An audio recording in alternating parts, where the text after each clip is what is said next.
Well, thank you so much for coming today. My name is Robertson. I'm the CMO at Bitly. Been at Bitly for 2 weeks, so anything I talk about with Bitly, I can't take credit for. But prior to Bitly, I was the CMO over at Teamwork, which is project management software.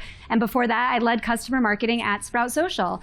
So I'm here today to talk about the 5 customer marketing strategies guaranteed to grow your business. And let's dive right in. And so to kick us off, I want to tell a little bit of story. Has anyone ever heard of Alex Honnold or the documentary Free Solo? Show of hands, a few of you. A bunch of you, awesome. So if you haven't heard of Alex, part of his story is that he is this incredible rock climber that went on the climb of his life and wrote had a documentary about it and how he trained to climb El Camino, which is one of the hardest mountains that there is over there in Yosemite, right near to us. Now, why I want to talk about that is in a lot of ways, I liken that to what it's like to be a customer marketer.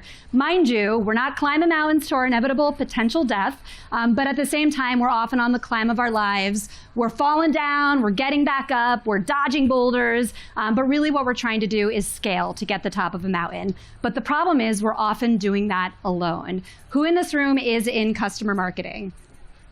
Show your hands, just a few of you. Keep your hand up if you're the only person in customer marketing. Most of you. That's absolutely typical. And there was an article recently that Jason Lemkin put out that said, how much do you talk about customer marketing? Be honest, it's the #1 thing that SaaS companies know that they need to do, but they actually do the least of. And the reason is that there actually is no playbook. There's not a lot of information out there on what is customer marketing. How do you work on that? How do you create the right KPIs? What should your team look like? If you look at marketing in general and you go and Google demand gen, you will find all the articles, all the books, all of the information on how to do it. But if you look up customer marketing, there really isn't a lot of information out there. And I think that this article or this quote puts it really well. Many organizations still clearly haven't defined that. Influitive, which is the business that put this out, is a customer advocacy platform. And they do some education on customer marketing, which is really helpful, but it's still not enough. And so I'm here today to talk to you a little bit about what that journey looked like when we were building it over at Sprout Social and how I've brought that to some of the other businesses that I've worked on to hopefully fast track some of your success in building out your own customer marketing and retention programs. I want to start with this.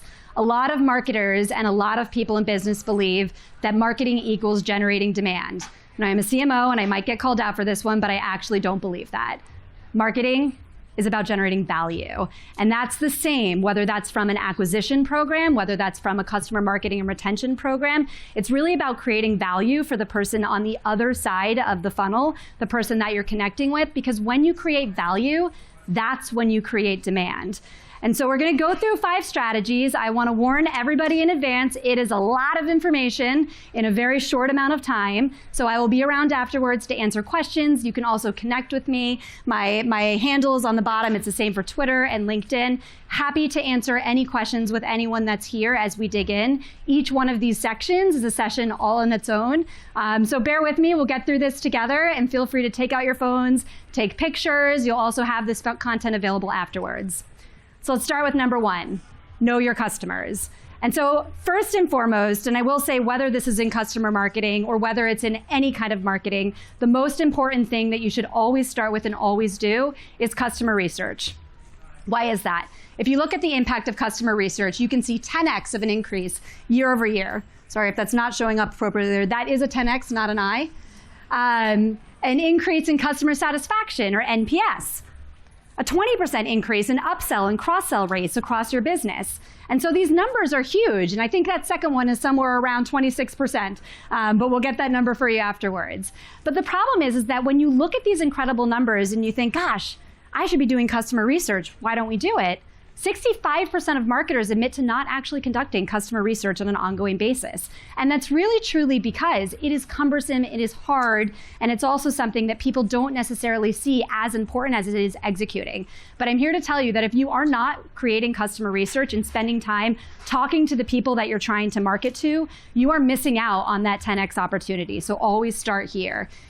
If you're looking at where to start, a great hashtag to follow is Research Ops. There's a lot of really good information in customer research in general on how you can dig in, but I'll give you some tips on how we do this And so first and foremost, what you're looking to do is gather a bunch of information and start to talk to your customers, collate that feedback, and parse through it to build a customer journey. Now, in acquisition marketing, when you think about a customer journey, it's very linear and it's very easy to see.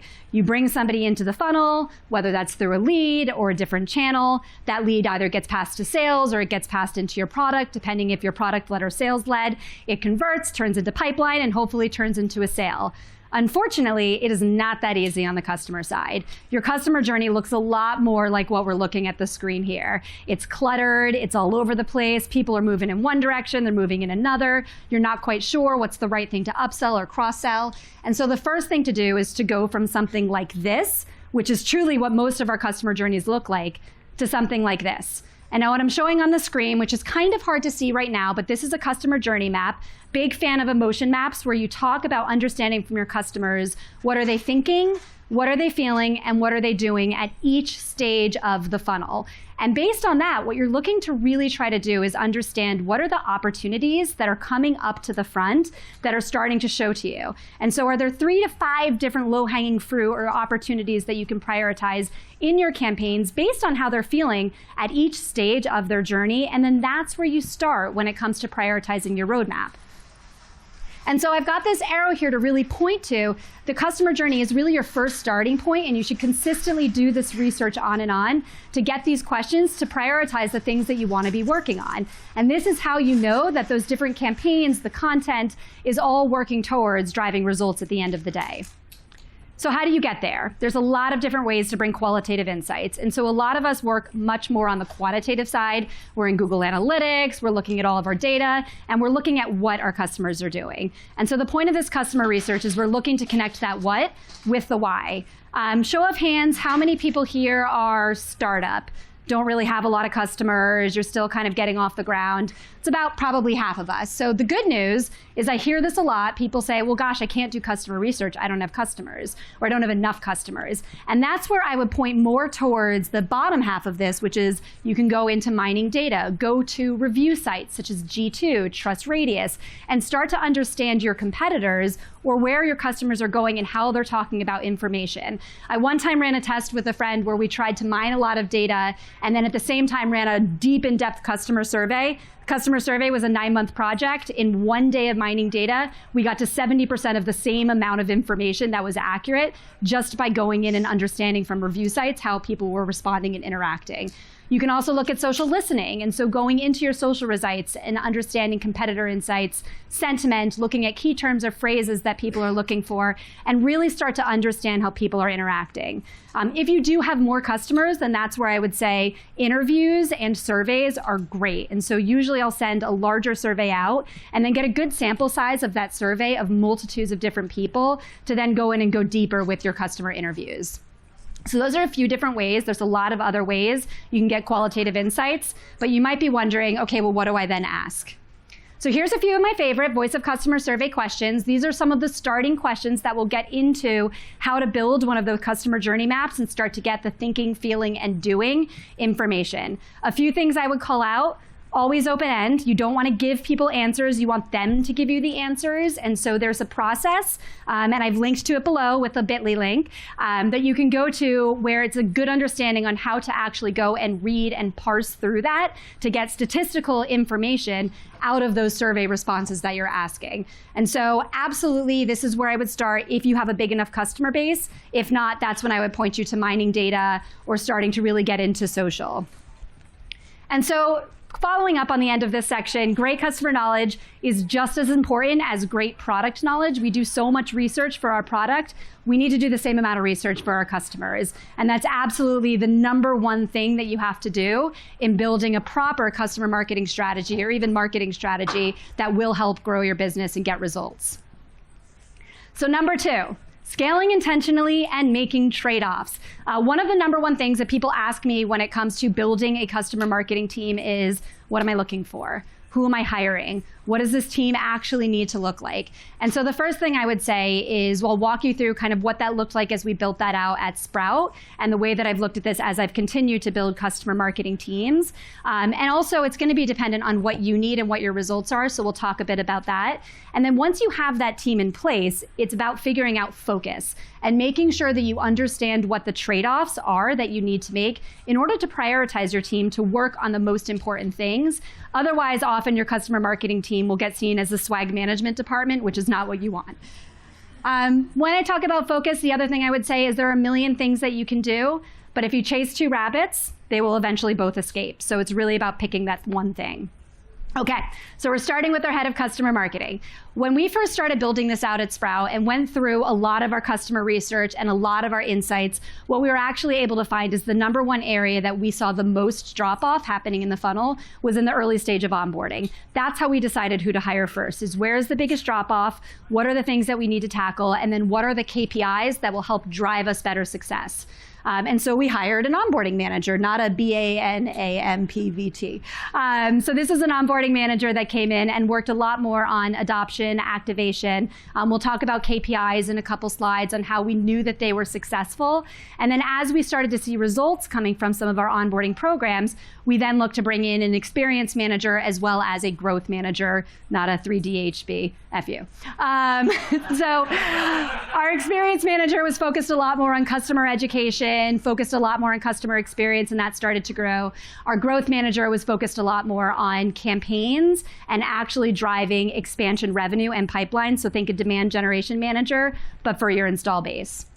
As that grew out further, this is what that team actually started to look like. And so on the onboarding team, they were more like a lifecycle team focused on onboarding, activation, retention, and a lot of programmatic campaigns, which we have got some examples in a few slides. Our experience team was focused more on customer education, community, and then research was the other one that we had there. And then on the growth side, we had somebody focused on campaigns as well as somebody focused on advocacy. So it was much more aligned to experience, growth, and scaling.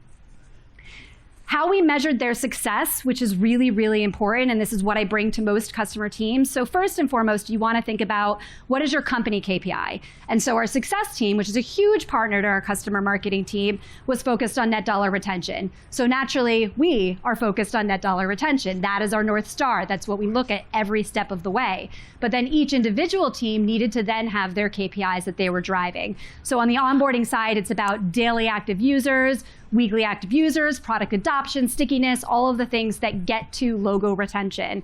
Experience, none of those, but it was actually focused on customer satisfaction, NPS, content consumption. So everything that drove towards how they were growing and sticking with the customers and what was their experience like? Were they happy? And then on the growth side, it was a lot more lead gen focused. So hand raisers, we had them as PQLs, which was more on the customer side at one company, PQAs when I was at another company. So really dependent on what your metric is, it's about pipeline, expansion revenue, and renewals. The next thing we introduced, and I talked about focus and catching your rabbits, is always bringing to your roadmap something called the rule of three. Productivity is only productivity when you're focused on the right things, not when you're focused on everything. And so as we dug into the KPIs with each of the individual teams that we worked on, we then broke it down to, okay, what are the most important things we need to work on right now? If it was community, we had the whole team working on what that community program was. If it was onboarding, similar, we had the whole team working on onboarding. So our programmatic team might have been doing the emails, might have been doing in-app messages to drive them to adoption. Experience might have been helping with things like welcome kits or something that really helped create some customer happiness. And so that rule of three really helped ground us in how we built the right focus for the team. If you're working on determining your roadmap and setting your foundation, I can't necessarily tell you what it is that you need to do. That's what your customer research will have to do. But I will say some of these are the most foundational things that you need. A lot of businesses will come in and a customer marketer and say, we need advocacy, we need a community, we need X, Y, and Z. You need great onboarding. You need great content that educates your customers, and you need to think about campaigns in the same way that you do with demand gen. I would start there as a foundation, and then you can start to build on what are some of the other cool things that you can roll out. So finally in this section, invest in your team and prioritize ruthlessly. That is a critical step to getting the headcount that you want and that you need in order to build out customer marketing. You guys can come in too if you can't hear, feel free. Okay, so let's dig into number 3, building strong segmentation.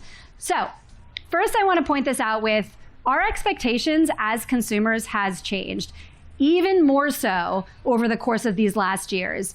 When you think about your experience with any SaaS organization, and really truly any organization as that stands, the amount of emails, the amount of information that we get on a day-to-day basis is insane. This is an example of probably any business and what the customer is experiencing from each of our departments, right? Marketing sending out campaigns, product might be sending out usage emails, sales might be reaching out to try to buy a new product, security is sending some stuff out, or engineering is sending around security, finance is trying to bill you. And these things are constantly coming. And every business I've ever talked to, from a consulting perspective too, is always saying, how do you handle this? How do you manage the amount of communications that are constantly coming in? And it's not ever to come back and say, well, only one person or one team can send communications. It's about mapping out and understanding where they're coming from, how they're coming from, and to audit the amount of times that you're contacting your customers, and then to think through, why are you sending your customers the communications that you are? And there's a lot of different ways that you can segment. These are 3 of the most popular ways that companies will look to segment out their businesses or their customers. On the jobs to be done side, it's generally a more product-led approach. And that whole idea in jobs to be done is that people don't just buy your product, they hire you to solve a very specific problem. A persona is much more marketing-led and focused on what are the unique attributes of a certain person that will make them want to buy. And then finally, your ideal customer profile tends to be a segmentation approach used more for account-based marketing, less about the person and more about the company attributes. None of them are wrong. In fact, at some companies, we've had all 3 of these approaches being used at the same time for different reasons. But it's really about understanding how are you going in and building that research and segmenting your customers, and what are the things that you can bring to the rest of your company to talk about, this is who we are and this is why we're doing this. From there, you want to start to think about the different customer stages. So we looked at a customer journey map a little while ago. This is an example of a customer journey map that gets into actually stages and what the customer's experience is in each parts of those stages. The most important thing for segmentation is to actually make sure that as you're sending out different communications, you know where your customer is and what their level of happiness is. If someone's in onboarding and activation and they're doing well and they're logging in, that's great. Get them to keep logging in and adopting more of your product. But if they're onboarding and they're starting to drop off and they're showing signs of churn or they're showing signs of not doing what you want, the last thing you want to do is send them an email to buy the next product or to use a more complex part of your product. You just want to get them to do the simple stuff. And so then you're really repeating that over and over and over again until they hit those sticky aha moments. And so understand your different points, and these are some typical ones that you see in most businesses.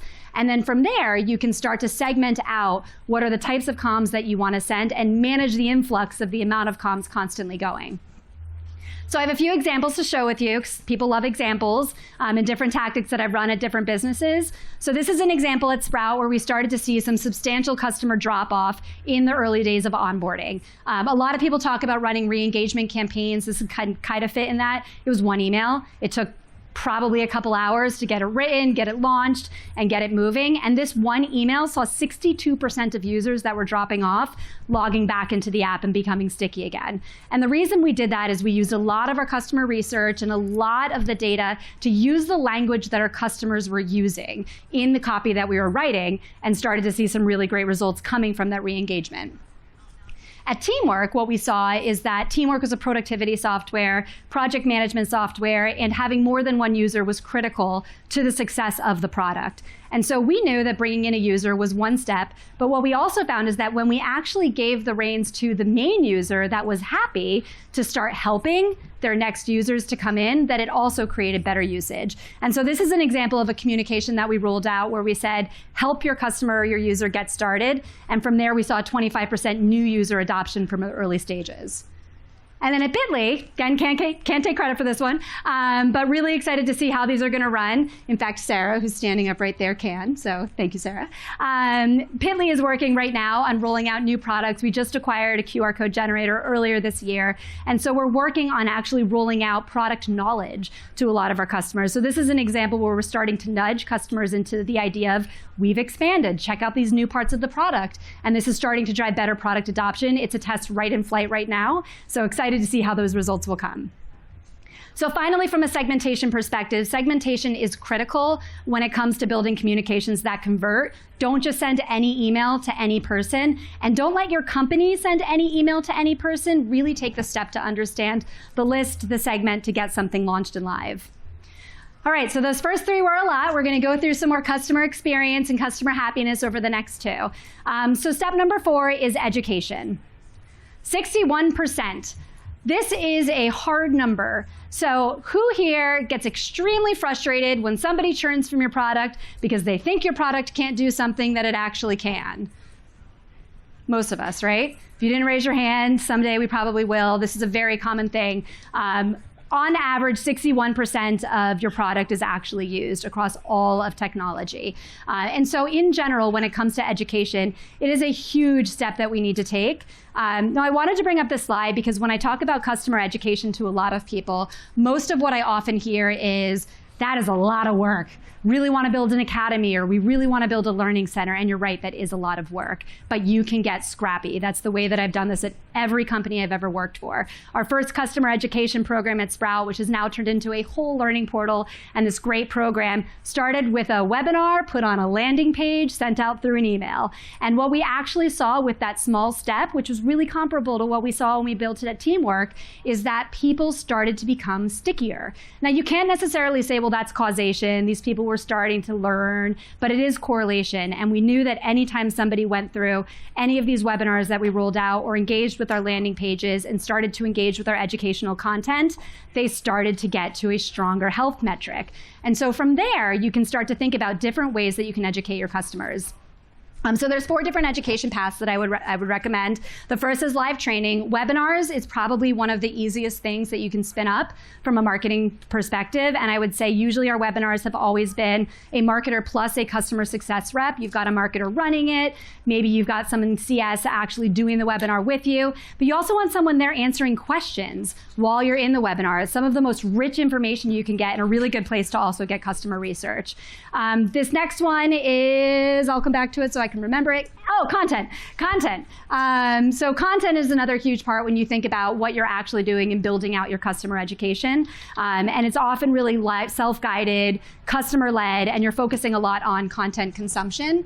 Next is community. Community can be marketing and customer-led. Again, you can get scrappy. If you don't want to build a huge community, start with Facebook, start with Twitter, start with different ways you can start engaging. And finally, product tours. Partnering with your product team and starting to roll out different tours is a great way to get people start leveraging your product.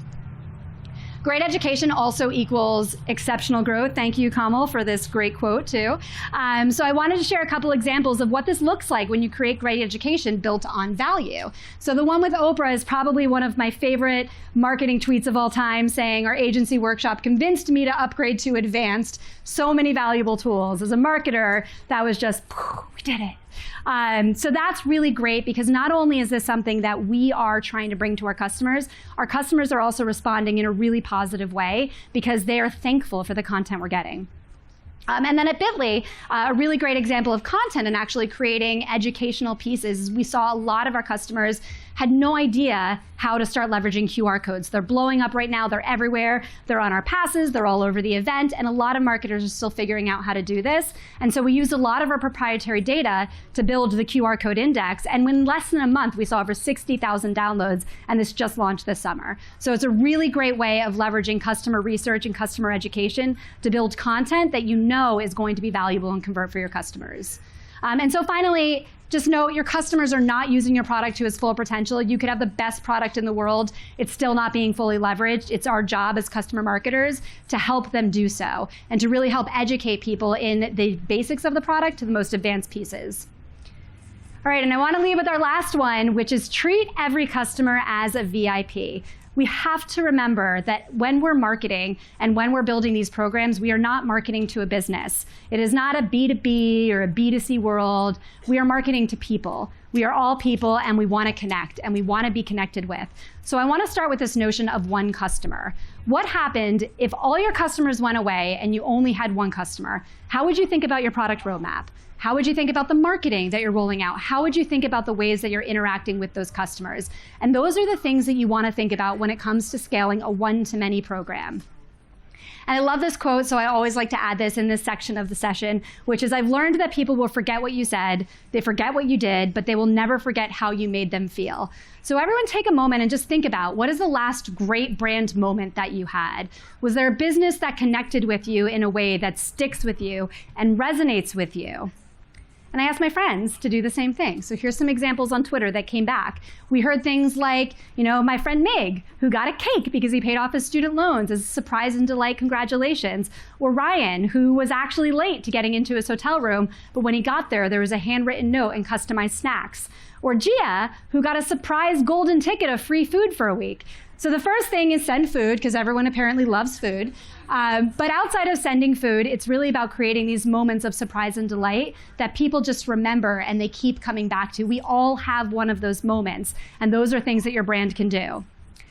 Also, the power of the thank you note. So there's a couple statistics here that you can't see. One of them is 300%. You get a 300% better open rate to a thank you note or to a handwritten note than you actually do to something that isn't handwritten when you send something in the mail. And now, while people don't think this is scalable, it surprisingly is. I'm not saying that the people that raise their hand and they're one customer marketer needs to go and start writing a million notes. No, partner with your success team, partner with your sales team, put together a campaign, and send some of these moments out. Here's an example of how Product Hunt did this same exact thing as a larger scalable program. You can check out the link here where it gives more details, but they sent 1,000 thank you notes to some of their most strongest advocates, and then they got a bunch of really great tweets back saying, I gotta say, I never received a personal card from a website before, and all it was a note with some stickers. Super affordable, super scalable. But don't underestimate also the importance of a personalized response. So on every marketing team that I've ever been a part of and been honored enough to serve, often when we send our campaigns, we don't send it from a very basic marketing at email. We send it from a person, and we respond from a person. And that is so important, and people will often say, well, that takes too long. What if you get 1 million responses? You don't get 1 million responses. As much as you want, but you do get some really memorable responses, and you can connect those people with your sales team, with your success team, with your product team, collate that product feedback, get a lot of that research. And I love this example because this is exactly what we see in these responses. Thank you so much for getting back to me. I was absolutely floored when I got your email. I've always felt like a number. You made me feel important. And all we're doing here doesn't cost us anything, is sending from a human and responding from a human. We're treating people like they are important because they are. We have to care about our customers. And so finally, for this section, I would leave you with, we thrive on personal, meaningful connections. We do that in the day-to-day. We also should be doing that in work. And when we think about experience, we want that same thing with the companies that we interact with and our products. All right, so wrapping up. These are the 5 steps we went over. I know they were a lot at once, but again, please feel free to find me afterwards, or let's reach out and connect. Knowing your customers, start with your research. They were intentionally built in a roadmap because this is the way I would start to drive it through. Scale intentionally. Make sure as you're building your team, you're not just building based off of gut, you're building based off of data, and you're proving your results based off of data, because that gets you the buy-in. Segmentation is key. Make sure that your communications are very focused on the people you're reaching out to and that they're aligned. If you need to start small, that is also important. You can't get all the segmentation right out from the get-go. So build 1, then you can build 2, and you can really start to iterate as you grow. Invest in your education. Make sure that you're educating customers, and that starts easily with one simple webinar. And remember that every customer, including yourselves, are very important people. So at the end, coming back to my example of Alex Honnold, I loved this quote, and this is a part of how I think about it from a marketing side too, is once I was on the climb, it's just a matter of executing. So we just got to start executing. Thank you.